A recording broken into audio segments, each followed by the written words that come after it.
review kali ini gue bakal ngasih sedikit ilmu tentang batu bara. Jadi teman-teman yang nggak tahu batu bara apa dan untuk apa gunaannya, kita bakal sedikit ngasih studi. Emang nggak terlalu lengkap-lengkap banget, tapi ini seputaran ataupun kita ngupas kulitnya aja tentang batu bara. Oke, jadi batu bara ini adalah salah satu tambang ataupun sumber daya alam yang ada di Indonesia menjadi yang ataupun menjadi primadona di pertambangan di tahun-tahun belakangan ini, teman-teman, dimana dia merupakan salah satu penyumbang energi terbesar di Indonesia gitu ya. Jadi berapa puluh persen energi yang ada di Indonesia ataupun listrik di Indonesia menggunakan batu bara itu ya. Dan saking krusialnya ini batu bara ini, banyak banget negara-negara yang import batu bara dari kita, jadi kita ekspor batu bara ke luar negeri. Nah, untuk penampakannya kalian bisa lihat dari sini. Satu contoh batu bara, cuma kita nggak bakal tahu kalorinya dan juga untuk ngitung gar dan sebagainya macamnya. Cuma kita bakal ngelihat si batu bara secara langsung kayak gini, teman-teman ya.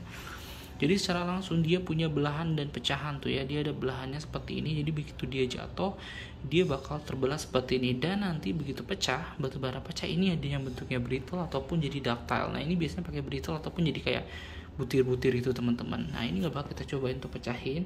Cuma yang jelas batu bara nih, kalau yang belum tahu, kenampakannya seperti ini, teman-teman. Jadi kan kayak teman-teman banyak dapat informasi batu bara gitu ya. Dan apa sih batu bara? Nah, ini kenampakan secara langsung batu baranya gitu ya. Nah, ini seperti ini. Untuk bagian kualitas ataupun kuantitinya ini emang nggak boleh kita sebarkan, kan ini rahasia dari perusahaan. Yang jelas batu bara ini nanti punya kelasnya masing-masing, dari bituminus, subbituminus sampai antrasit, teman-teman. Bahkan ada yang masih gambut, masih pit gitu ya.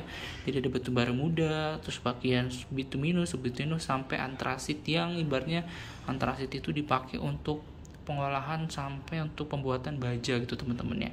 Jadi nanti batu bara ini sebagai, kalau misalnya untuk listrik, dia dibakar terus menjadi energi panas ini menjadi energi gerak ini menjadi energi listrik. Nah, untuk batu bara ini juga bisa dipakai untuk bahan untuk membuat kertas. Jadi dia untuk membuat kayak boilingnya itu bisa menggunakan batu bara. Untuk membuat baja pun yang tadi sudah sebelumnya kita bicarakan bahwa bisa menggunakan batu bara dengan cara dia bagian bahan bakarnya untuk membakar si bagian bajanya, meleburnya menggunakan batu bara, karena dia lebih ekonomis untuk membakarnya dan kayak lebih irit lah ibaratnya itu ya, untuk produksi si baja tersebut ataupun bagian-bagian yang lain tuh ya. Kalau secara detail gini lah, teman-teman, kalau dilihat ya, ini seperti ini batu bara. Jadi kalau kalian lihat, ini sebenarnya mempunyai unsur mineral C. Jadi sama kayak diamond, kalau kalian tahu diamond itu C juga, teman-teman. Jadi kenapa beda sih diamond sama batu bara? Diamond harganya jutaan dan susah banget dicari, batu bara ini banyak padahal sama-sama C gitu ya. Karena emang proses pembentukannya berbeda, teman-teman, dan juga kejadiannya pun berbeda, dimana kalau misalnya batu bara ini banyaknya mineral organik. Kalau yang C itu ya benar-benar mineral gitu ya, terbentuknya mineral deposit gitu.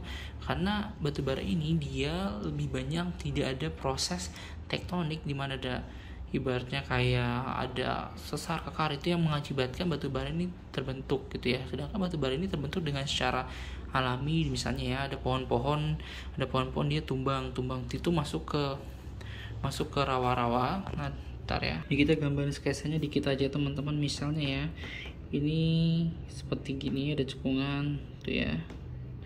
Terus dia ada pohon-pohon, sini ada pohon-pohon, teman-teman. Nah, dia ini mati, terus dia bakal kayak gini, dia mengisi bagian dasar. Nah, nanti ini bakal berlayer-layer gitu, teman-teman. Jadi dia bakal terendapkan pohonnya, ini banyak pohon-pohon, tumbuh-tumbuhan gitu ya. Dia bakal tumbuh-tumbuhan, teman-teman. Nah, dia begitu dia ini udah mati, dia bakal terendapkan dan jadi kesini nih, mengisi si bagian cekungan ini, teman-teman. Nah, saat ini cekungan ini dia nanti ada proses penurunan cekungan, di mana dia ada proses pengendapan. Nah, di sini nanti kalau kalian ditambang ada yang namanya interburden ataupun bagian ada batuan, misalnya di sini batuan yang halus, pasiran halus gitu. Nah, ini yang membuat dia jadi terbakar ataupun bagian jadi pematangan si batu bara ini, karena ada proses pelindihan dan juga dia ada proses yang membuat si batu bara ini menjadi mempunyai kalori gitu ya. Nah, nanti proses inilah yang akan menentukan kualitas batu baranya dan juga seberapa lama, dari kayak tekanan dan juga waktu ya, teman-teman ya, dan juga waktu. Jadi waktu dan tekanan ini mempengaruhi dari kualitas si batu bara, termasuk adalah lapisan yang menekan dan juga proses. Misalnya di sini ada prosesnya kayak ada gempa, terus ini nggak stabil, di sini ada misalnya ada gunung berapi teman-teman, sini ada ya, ada volcano, ada gunung api, terus dia tiba-tiba memuntahkan laharnya gitu ya. Nah dia begitu turun ke sini, ini batu bara bakal terganggu teman-teman, gitu ya. Jadi dia nggak bakal termampatkan, makanya dia harus di kondisi yang tenang. Si batu bara ini teman-teman, batu bara ini dia harus di kondisi yang lebih tenang. Saat kalau misalnya ini ada volcano, terus dia masuk ke sini, dia mengganggu pengendapan batu bara, ini nggak bakal terbentuk teman-teman. Itu, nah inilah prosesnya akhirnya menjadi seperti ini. Jadi itu gambaran yang sangat-sangat singkat, karena nanti dari tumbuhan ini jadi gambut, jadi pit, dari pit masuk jadi ke subbituminus, jadi bituminus, dan akhirnya bisa jadi antrasit. Dan proses itu bukan hitungan yang bisa dibilang sebentar ya, karena proses oksidasi dan pembentukan batu bara untuk jadi C itu, munculnya C pun itu butuh proses yang lama gitu ya, hingga akhirnya terbentuk seperti ini teman-teman tuh ya. Ini kalau yang belum pernah lihat batu bara, dia kayak gini nih teman-teman tuh ya. Jadi kalian nggak kayak batu bara kayak gimana sih? Nah begitu kalian lihat di lapangan hitam-hitam, terus bentukannya kayak gini ya, ini batu bara gitu loh tuh.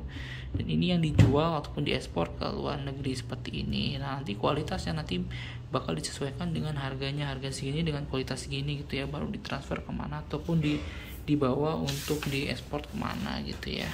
Itu, dan di Indonesia pun sangat membutuhkan, makanya ada pembatasan untuk ekspor batu bara karena kebutuhan untuk memenuhi kebutuhan nasional. Gitu sih teman-teman sekilas tentang batu bara. Kalau kalian pengen tahu lebih lanjut, kalian bisa klik ini ataupun nulis di kolom komentar. Dan kalau kalian suka sama video ini, kalian klik like, comment, dan juga subscribe.